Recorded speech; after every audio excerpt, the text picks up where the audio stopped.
वृश्चिक राशि 11 जुलाई से लेकर 20 जुलाई के बीच में कैसा रहेगा राशिफल। ओम मनोजवम मारुतुल्यवेगम जितेन्द्रियं धीमतां वरिष्ठम वातात्मजं मानरयूत मुख्यम श्रीरामदूतम शरणम प्रपद्ये। नमस्कार, स्वागत है आपका आचार्यवाणी में। मैं आचार्य डॉक्टर विक्रमादित्य आपके साथ हूँ। आज हम आपके समक्ष वृश्चिक राशि वालों के लिए 11 जुलाई से लेकर 20 जुलाई के बीच में राशिफल क्या कहता है। देखिए, जीवन में ग्रहों का खेल बड़ा विचित्र होता है और इन विशेष तौर पर जुलाई के मध्य भाग की यदि हम बात करें तो ग्रहों का परिवर्तन कई प्रकार से आपके जीवन में जो खेल खेलने जा रहा है वो आपके लिए कई प्रकार के उन्नति के योग बना सकता है, क्योंकि शनि महाराज इस वक्त आपकी राशि के अनुसार से बहुत शुद्ध स्थिति में चल रहे हैं और वो कई प्रकार से आपके लाभ के योग बना रहे हैं। लेकिन शनि मंगल का टकराव लगातार चल रहा है, फिर भी यदि आप कुछ उपाय कर लें तो इन 10 दिनों में काफ़ी कुछ लाभ प्राप्ति के योग बना सकते हैं। देखिए, जुलाई के मध्य भाग की यदि हम बात करें, सबसे पहले 11 जुलाई के संबंध में सबसे पहले पंचांग के संबंध में समझ लें। मंगलवार है, 11 जुलाई के दिन नवमी तिथि है और उस दिन गंडमूल नक्षत्र है अश्वनी नाम का, और साथ साथ मेष राशि में चंद्रमा चल रहे हैं। तो ये दिन थोड़ा आपके लिए भारी दिखाई देता है। स्वास्थ्य का विशेष तौर पर ध्यान रखने की ज़रूरत है, लेकिन धन के मामले में, आमदनी के मामले में कुछ अच्छे रास्ते आपको प्राप्त हो सकते हैं। ये अच्छी बात दिखाई देती है। जो बच्चे इस दिन जन्म लेंगे परिवार में, उनकी मूल शांति अवश्य कराने का प्रयास कीजिएगा, क्योंकि ये मूल शांति के लिए, क्योंकि अश्विनी नक्षत्र विद्यमान है तो वो विशेष तौर पे थोड़ा कष्ट दे सकता है बच्चों के लिए और परिवार के लिए, और माँ बाप के लिए थोड़ा भारी पड़ सकता है ऐसा जातक। लेकिन फिर भी विशेष तौर पे चंद्रमा का बृहस्पति के साथ संबंध होना काफ़ी अच्छा है आपके लिए ग्रह गोचर के दृष्टिकोण से। तो 11 जुलाई को विशेष तौर पे लाभ के योग दिखाई देते हैं। वहीं 12 जुलाई की बात करें तो उस दिन का पंचांग दिखाता है कि दशमी तिथि बुधवार और मेष में चल रहे हैं चंद्रमा। भद्रा विद्यमान रहेगी सुबह 5:55 से लेकर शाम के 6 बजे तक। तो इस दिन इस बात का ध्यान रखना चाहिए, कोई नया कार्य शुरुआत करने के लिए वृश्चिक राशि वालों आपके लिए समय अच्छा नहीं दिखाई देता, तो इस समय में नया कार्य शुरुआत करने से बचना चाहिए।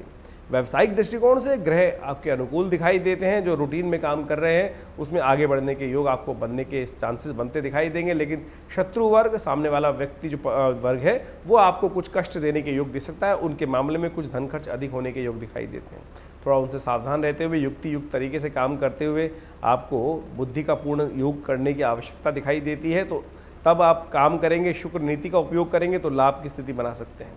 वहीं 13 जुलाई की यदि हम बात करें तो उस दिन एकादशी है, कामदा एकादशी का योग पड़ रहा है। साथ साथ बृहस्पतिवार है। एकादशी और बृहस्पतिवार का योग बड़ा ही शुद्ध माना जाता है और इस दिन ग्रहों का परिवर्तन भी हो रहा है। सुबह सुबह चंद्रमा सूर्योदय से पहले 4:01 पर वृषभ राशि में प्रवेश करेंगे, बड़े शुद्ध हो जाएंगे, स्थिति अच्छी हो जाएगी, आगे बढ़ने के अवसर आपको प्राप्त हो सकते हैं। परमात्मा का यदि ध्यान रखें तो आपका मन जितना शांत होगा उतना ज़्यादा आपको सही दिशा प्राप्त करने के लिए योग बनेंगे। तो कोशिश करें मन शांत रखते हुए कार्य करने का आपको प्रयास करना चाहिए। शनि मंगल का टकराव चल रहा है जो द्वंद्वात्मक स्थिति उत्पन्न कर सकता है अगस्त के मध्य भाग तक, तो इस बात का विशेष तौर पर ध्यान रखते हुए कार्य करना है। इस दिन चावल का दान करना, भगवान विष्णु का विशेष तौर पर पूजन करना, व्रत करना शास्त्र के अनुसार से बड़ा शुद्ध माना जाता है, अच्छा माना जाता है, उन्नतिदायक माना जाता है। वहीं 14 जुलाई की यदि हम बात करें तो 14 जुलाई के दिन शुक्रवार का अवसर है और साथ साथ द्वादशी तिथि है। महालक्ष्मी को प्रसन्न करने का अद्भुत दिवस है। साथ साथ इस दिन प्रदोष व्रत भी रहेगा, क्योंकि शाम को त्रयोदशी का आगमन हो जाएगा। त्रयोदशी का शुक्रवार ये विशेष तौर पे महालक्ष्मी को पसंद करने का बहुत ही सुंदर दिन माना जाता है। इस दिन भगवान शंकर की और भगवती गौरी की और महालक्ष्मी का यदि आप पूजन करें, सावन का महीना वैसे चल रहा है तो कोशिश करें भगवान का विशेष तौर पे स्तवन करें, उनको बिल्वपत्र अर्पित करें, आपके लिए कल्याणकारी योग बनेंगे। चंद्रमा की स्थिति आपकी राशि के अनुसार से बड़ी शुद्ध दिखाई देती है, अच्छी दिखाई देती है, लेकिन फिर भी एक बात का ध्यान रखिएगा, कई जगह आपको ऐसा महसूस होता है कि संसार में शायद कोई भी व्यक्ति आपकी सहायता नहीं कर रहा है। और देखिए, इस बात को समझ लें कि आपको लग सकता है कि मैं अकेला ही अकेला हूँ, कोई साथ में नहीं है। इस संसार में सब अकेले हैं भाई, कोई किसी का साथ नहीं देता है। कई बार हमारे मन में ऐसा दिखाई देता है कि सब हमारे साथ हैं, और कई बार ये सारा ग्रहयोगों का प्रभाव है। आज जो विशेष तौर पे हम बात कर रहे हैं 14 तारीख को, मन में ऐसे भाव इसलिए उठेंगे क्योंकि चंद्रमा के साथ जो विशेष ग्रहों का योग बन रहा है वो आपके मन में इस प्रकार के योग भाव उत्पन्न कर सकता है। कोशिश करें, आप जितने सरल हो जाएंगे लोग आपके साथ देंगे, लोग आपका साथ अवश्य देंगे। तो सरलता अपनाने का आपको प्रयास करना चाहिए। अब बात करें हम 15 तारीख की, 15 तारीख को शनिवार का अवसर है, त्रयोदशी तिथि उदय तिथि है और उस दिन विशेष तौर पे मंगल का भी, चंद्रमा का भी परिवर्तन हो रहा है। चंद्रमा मिथुन राशि में प्रवेश करेंगे, तो आपके अष्टम भाव में प्रवेश करेंगे सूर्य के साथ। ये थोड़ा आपके लिए ग्रह योग भारी दिखाई देता है, मन थोड़ा सा अशांत हो सकता है और साथ साथ कुछ कष्ट होने के योग दिखाई देते हैं। ऐसे में विशेष तौर पर मासिक शिवरात्रि है और इस दिन कावड़ के रूप में विशेष तौर पर बड़ी आराधना शिव की करने का शास्त्र में नियम बनाया जाता है। अनादिकाल से लोग तीर्थ स्थलों से जल लाकर अपने भगवान शिव को विशेष तौर पर उसमें स्नान कराने की सुंदर व्यवस्था बनाते हैं। इस दिन बुध उदय हो रहे हैं और बुध उदय होने के साथ साथ आपके लिए व्यावसायिक तौर पे उन्नति का मार्ग प्रशस्त कर सकते हैं। आने वाले समय में लाभ के योग बना सकते हैं। तो भगवान शिव का ध्यान करते हुए शिव को विशेष तौर पर प्रसन्न करने के लिए आपको कोशिश ये करनी चाहिए, कम से कम 1 लोटा जल भगवान शिव पर अर्पित करने का प्रयास करें। मासिक शिवरात्रि है और सावन की शिवरात्रि है, बड़ा सुंदर अवसर है। ऐसे में भगवान शिव को प्रसन्न करें तो कल्याण के अद्भुत योग बनेंगे। अब हम बात कर लेते हैं 16 तारीख की। 16 तारीख विशेष तिथि है, बहुत रविवार का अवसर है और साथ साथ संक्रांति है।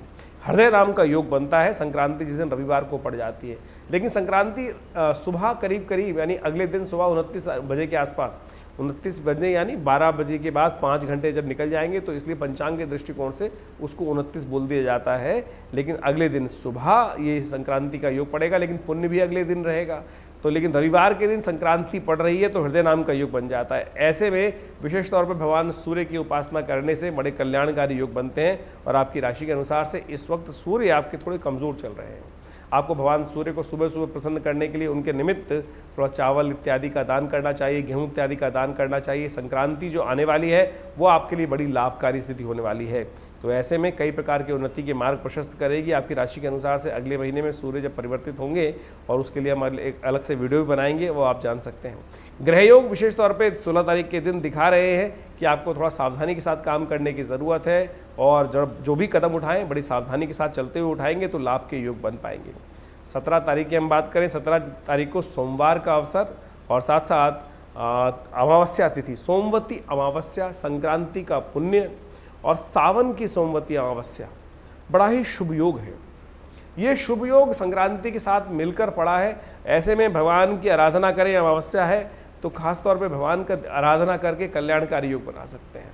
देखिए, पांडवों के जीवन में कहा जाता है कि एक बार भी सोमवती अमावस्या का पुण्य नहीं पड़ा था, और उन्होंने विशेष तौर पर कहा जाता है कि अमावस्या को, सोमवती अमावस्या को विशेष तौर पर शाप भी दिया था कि हमारे जीवन में आपका एक भी बार योग नहीं पड़ा। जब कलयुग में आप जब बार बार आएंगी, लोग आपके पुण्य को भूल जाएंगे।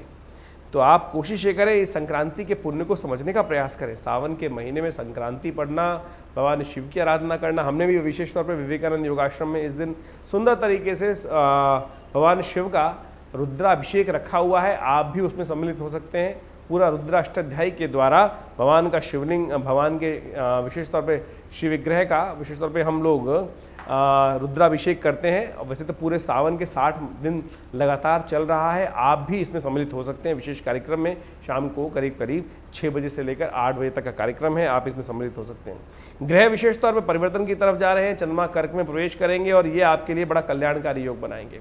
भाग्य में आपकी सरलता से आपको बहुत लाभ प्राप्ति के योग बनेंगे और आगे बढ़ने का अवसर आपको प्राप्त हो सकता है, लेकिन थोड़ा खर्चों से सावधान रहने की ज़रूरत है, खर्चे थोड़े बढ़ सकते हैं।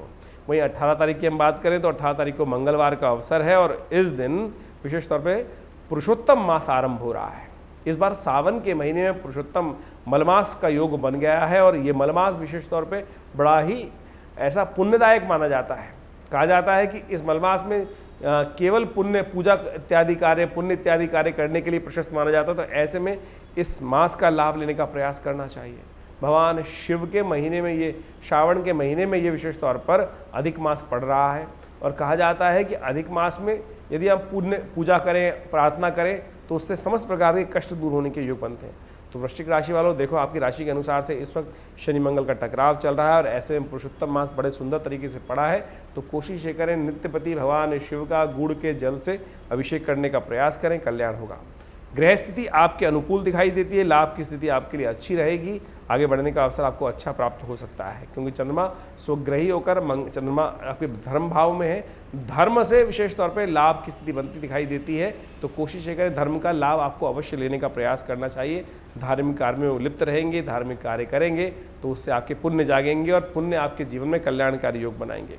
वहीं 19 तारीख की ग्रह गणना दिखाती है कि द्वितीया तिथि मलमास की और साथ साथ बुधवार का अवसर और चंद्रमा आपके लिए बहुत प्रशस्त रूप से आगे बढ़ने के योग बना रहे हैं। आगे बढ़ने का अवसर आपको प्राप्त हो सकता है, लेकिन स्वास्थ्य का विशेष तौर पर ध्यान रखें। कमर का और विशेष तौर पर पेट की संबंधित रोग आपको परेशान कर सकते हैं। पानी इत्यादि बहुत सावधानी के साथ पिएं, कल्याणकारी योग बनेंगे। शाम को चंद्र उदय होंगे और चंद्र दर्शन करके अपने गुरुजन का आशीर्वाद, माता पिता का आशीर्वाद लेने से कल्याणकारी योग बन सकते हैं।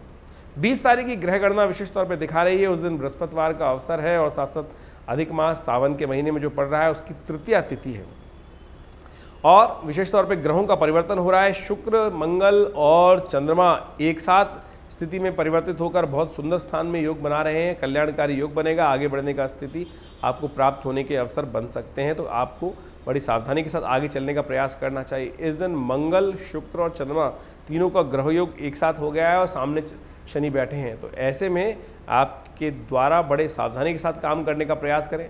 लाभ की स्थिति है, बहुत सुंदर तरीके से काम करेंगे, लेकिन यदि जिद पर अड़ जाएंगे तो नुकसान हो सकता है। शांति के साथ बुद्धि के अनुसार से कार्य करने का आपको प्रयास करना चाहिए। कल्याणकारी योग बनेंगे।